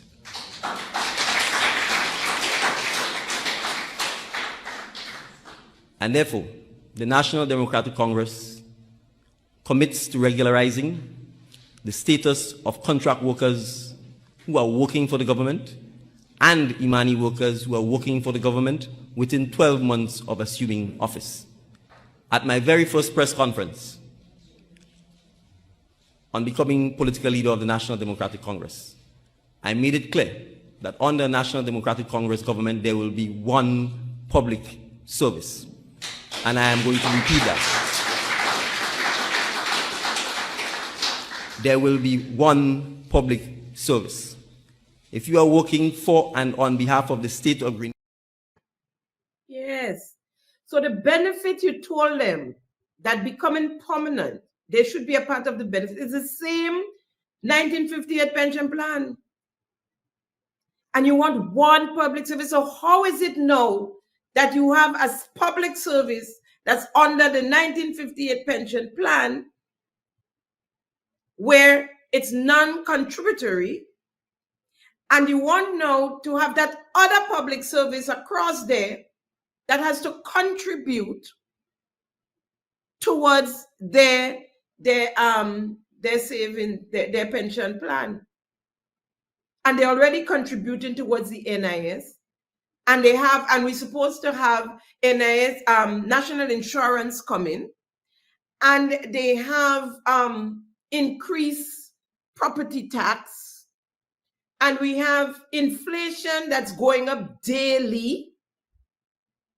And you have to pay $250 if they disconnect your water. That's for domestic, and commercial is what, $800? And electricity is high. And all of that added to another 3% coming out of their salaries, whilst there are those that don't have to contribute. These same people you're trying to trick again, they're going to take you down. They're going to take you down. Something that can be fixed by the stroke of a pen, he said. In that position. Right. And I'm saying the job of the citizens, of the government, is to fight for its citizens, to protect its citizens, to encourage its citizens to be independent, not dependent, not vulnerable. So that is the challenge we face. And I'm saying it is solvable by the stroke of a pen. Yep. And let me make this further point. It is actually illegal. The Employment Act clearly says that you cannot put someone on a fixed-term contract, meaning these short-term contracts, when the position they are filling is an indefinite one. Illegal, he said. Illegal. There will be one public service. If you are working for and on behalf of the state of Grenada, and you are fulfilling a permanent job, there is no need to have you branded as an Imani worker, and there is no need for you to be placed on contract. You will be regularized and made part of the public service.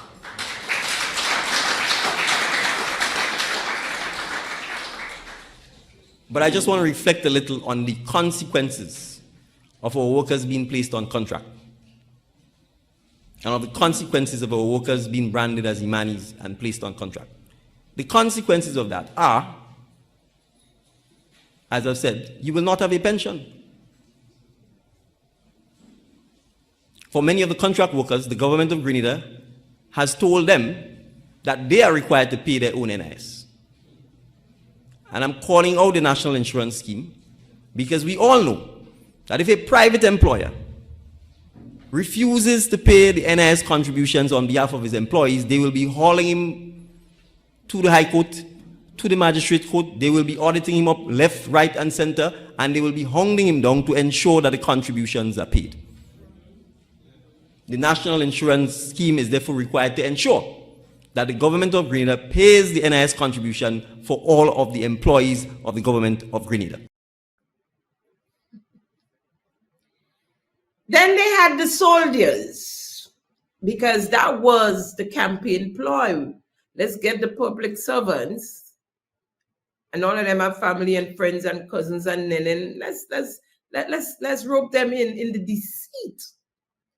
This is Dennis Cornwall. Employment. An NDC government will put an end to contract workers in the public service as soon as it takes office. There is no need for a parallel public service in Grenada. All workers will be given permanent status. This will allow these workers to enjoy the same benefits that a current public servant now enjoy. We will also ensure that all workers benefit from pension and gratuity once and for all. Once and for all. All workers. Yeah, you heard him. You heard him. It doesn't stop there. Tantiglo was in the mix as well. There is a lack of job security as many workers are on contract. So this situation affects the morale of workers. Some of the workers are expected to pay their own NIS as self-employed people without any contribution from the employer. This is the reality. This is the situation. Only the NDC government can fix that. When I say, and is that only the NDC government can fix that. What a crock. What a crock. Here is my good friend, Randall Robinson. We're supposed to be able to speak to power with authority. If you're doing wrong, we're supposed to tell you you're doing wrong and you have to fix your ways. You can't threaten a job. They can't threaten the job, and that's why we don't want this contract thing, because they're abusing it, brothers and sisters. You have nurses on contract for years, nurses, and we don't have enough. You have teachers on contract for years, and we don't have enough. And Grenadians, we taking that? We're not taking that again. We're not taking that again. We're standing up this time. Grenadians, we not taking that again. Randall said it, put it right. We not taking that again. You can't come back with that regularization thing and try to spin it with this pension thing. They would never get pension. You said that you would make them permanent so they could get a proper pension. You said it. So do it or get out. Do it or get out. After all this deception, they got into office.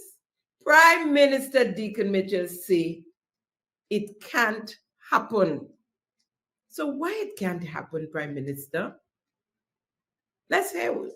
The regularization is focused on the several hundreds, if not thousands, of other persons who do not have those things. And the point that I think P.S. Marshall was making is that in order to treat with that, we simply cannot take all of them and make them established public servants for the simple reason that it will bankrupt the government. It will not be sustainable. So the discussion, the partnership, the compromise has to essentially be how we improve the terms and conditions of these persons' employment as close as possible to that of established workers in a manner that is sustainable.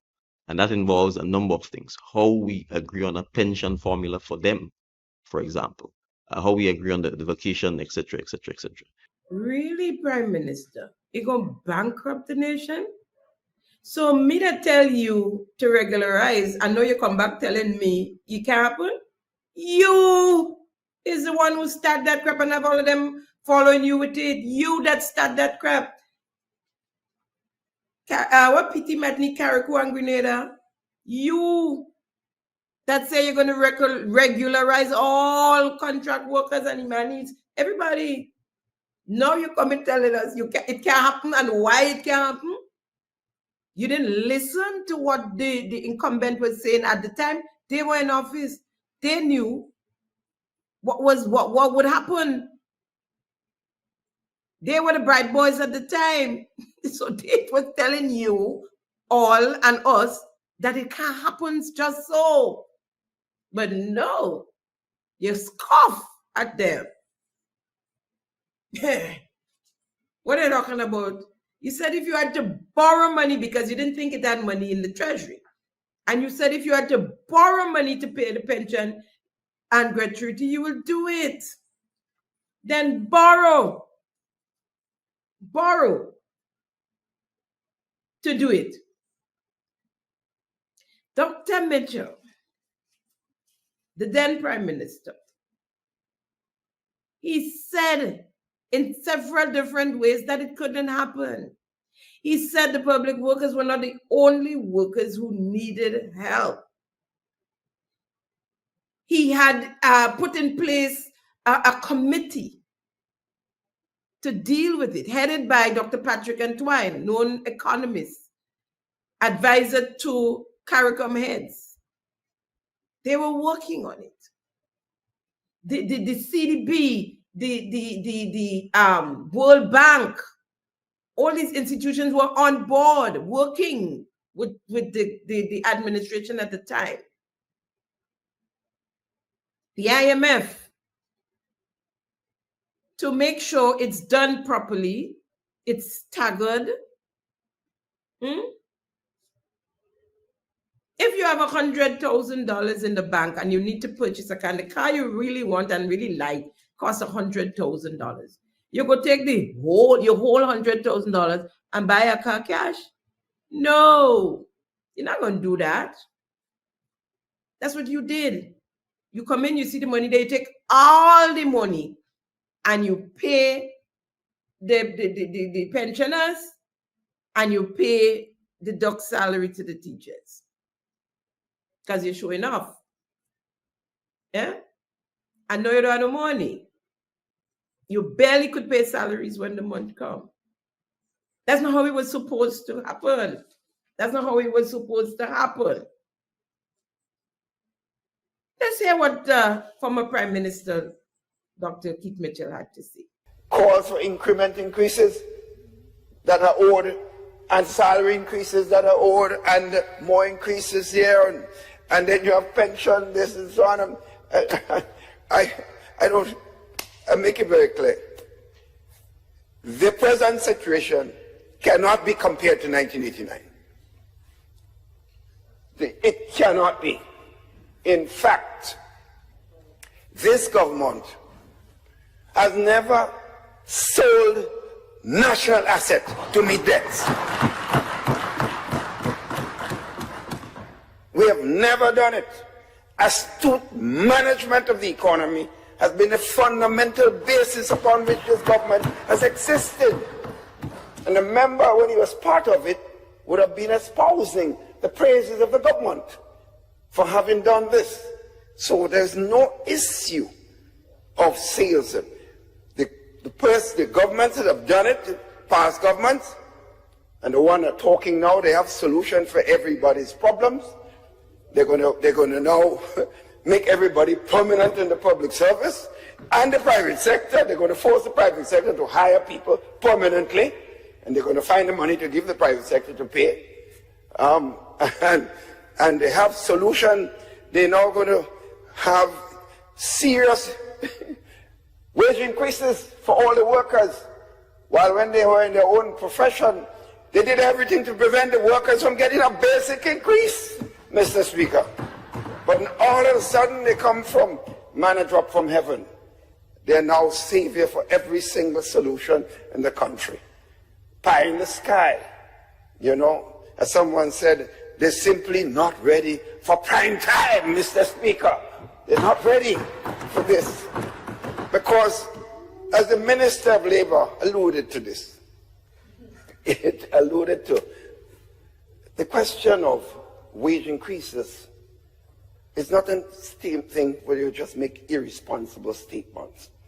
It might sound popular to some persons, and if I'm earning wages, it sounds popular to me.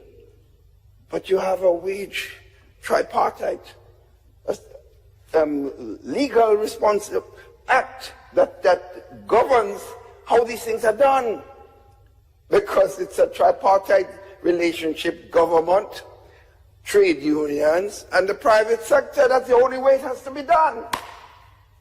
Because if you make a decision and that happens to satisfy one element of the tripartite grouping, and it causes major disruption in the private sector operation, and they start laying off workers, then where are we? So it is nice to say it, and some people might just go in a ballot box and vote because they expect to get massive increases because somebody promised them that. But it does not work. And we all know when promises like that were made in the sky before, pie in the sky type promises, what happened was disappointment when the election was over.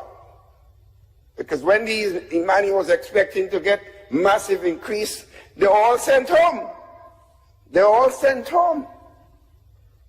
But the same persons or the same organization today are telling us that they can be doing this and they have everything. Yes, man, yes, man, yes, man.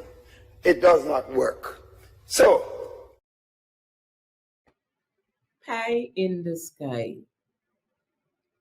They wasn't ready then, and they're still not ready. When would they be ready? When would they be ready?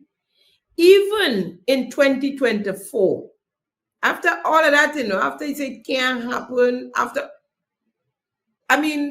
something wrong with this guy.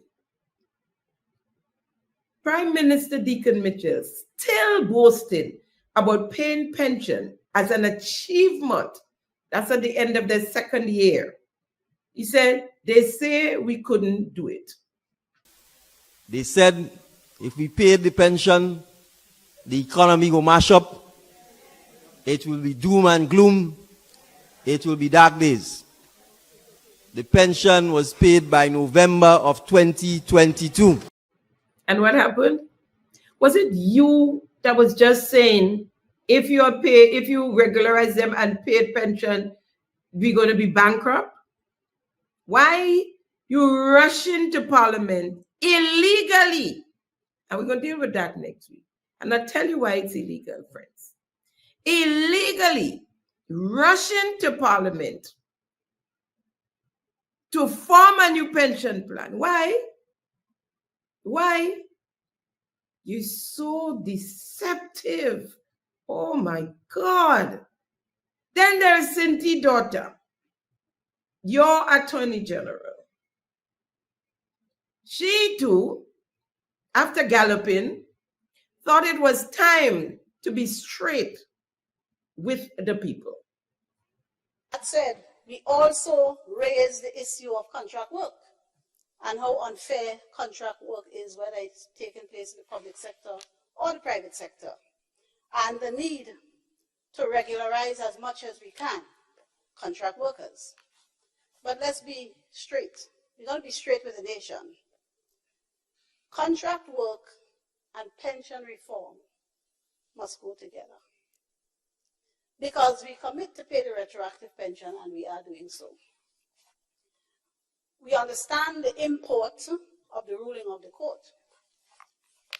But so as not to do severe damage, perhaps even irreparable damage to our economy in the long run, we must work out a pension plan going forward that's sustainable.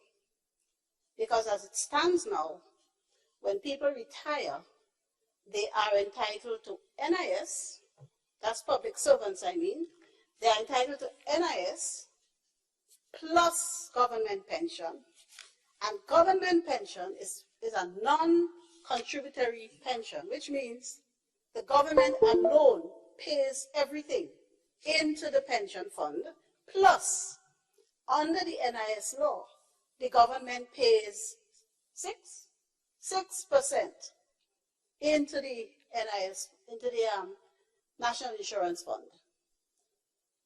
So going forward, that will be a really hefty sum. that the IMF and everybody else have already warned is not sustainable going forward as it is.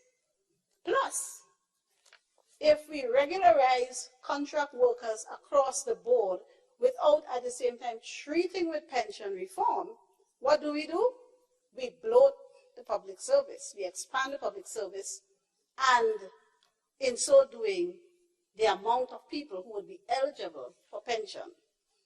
So we call on our friends in the labor movement to sit with us and work out an acceptable mode. I like Cindy daughter. I like her. She said plain.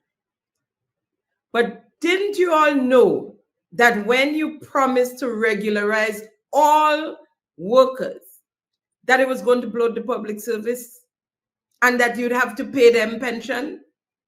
Didn't you all know that when you set out to deceive the nation? But she said it. If they do that, they can't afford to pay. And she said it plain. I like her for that. That if it's one time you get my friendship, is now.